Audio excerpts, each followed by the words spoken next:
going on here? Carl! What happened to the video? What do you mean you didn't make it? What? Well, where's the script?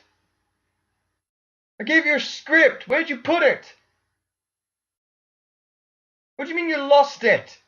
It got teared up. By who? Your son? You gave it to your baby son?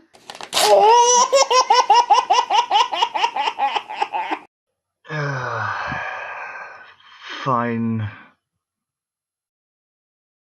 Let's redo this.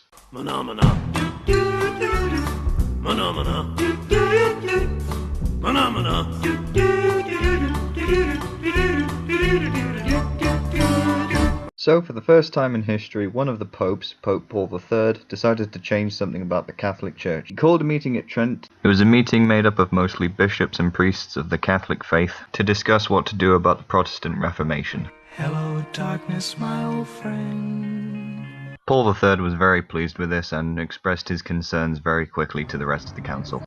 Charles V was planning on attending, but then all of a sudden...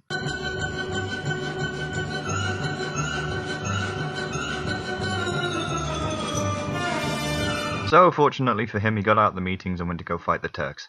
Due to this fact, the council then dropped talks about Charles V's war as he wasn't able to attend, leading to his victory over both the Turks and the Smalkaldic League, and leading into his retirement shortly after. Aside from this, the new pope then set up the meetings to be housed in Trent, with the new and enthusiastic pope seeing over its proceedings, being the first pope to actually try and reform the Catholic Church, and remove the problems that plagued its popularity. Speaking of which, an outbreak of the plague in Italy forced the council meetings to be postponed as they didn't want to deal with the risk, and moved to the city of Bologna, which is where the rest of the first session then took place. In the first session, not much was actually acted upon. They did discuss, however, how the Vulgate Bible was the only Bible free of any errors in translation. The Vulgate Bible was the only version of the Bible that was allowed to be used, but they were allowed to reinterpret it to remove any errors that may possibly still be present. They also discussed many points about the Protestant Reformation which they didn't like how faith alone was the only way to salvation, as they now believed that the only way to truly achieve salvation was through good works, not through the use of indulgences or faith alone. Just a quick side note, Martin Luther, one of the original Protestant reformers, he died in 1546, leaving behind a legacy of religious change that the Catholic Church now had to combat. The session finally ended in April 1547, having done a lot of discussion but not really acting on much of what they had discussed itself, which is a pretty conservative outlook on the first session.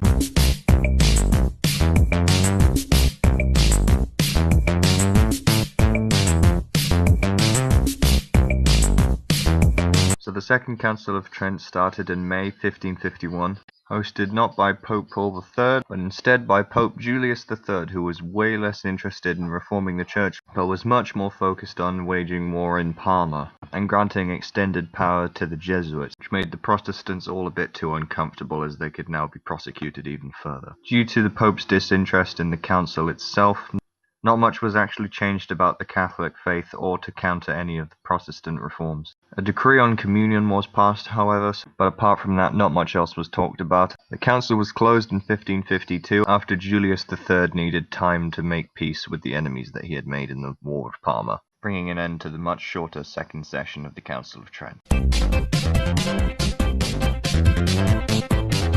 Whilst the council wasn't meeting in between 1552 and 1562, Ferdinand I, brother of Charles V, passed legislation after the Peace of Augsburg, making it so that any prince in the Holy Roman Empire could choose whatever religion they wanted for their country or state. This meant that technically the Protestant Reformation was now a legal religion, and so couldn't be combated as easily as the Catholic Church would have wanted. The council reopened on January 1562, with Pope Pius IV now passing many of the reforms that they had discussed back in the first session, focusing more this time on how to reform themselves than how to prevent the Protestants from continuing their growth, but not before cursing their views and how they worship.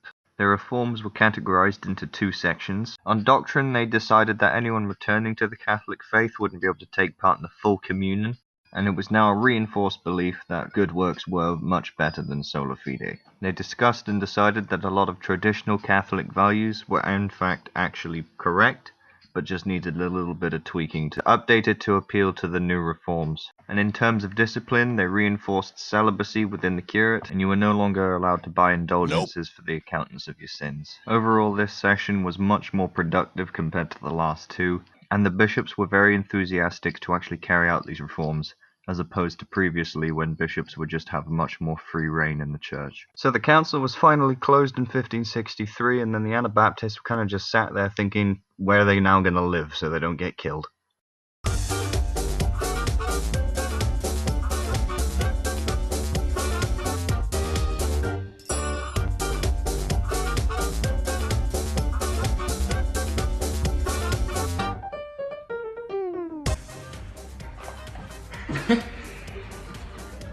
No one's ever heard of her acting. Nope.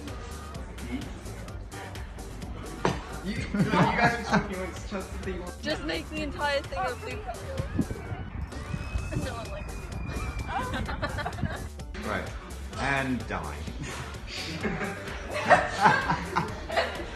Such a nice. I'm so happy that we could. Why don't we just have like the facts on the screen? Let's go back and yeah, we don't necessarily have to say all of them. Why? In detail. Because it can be like representative.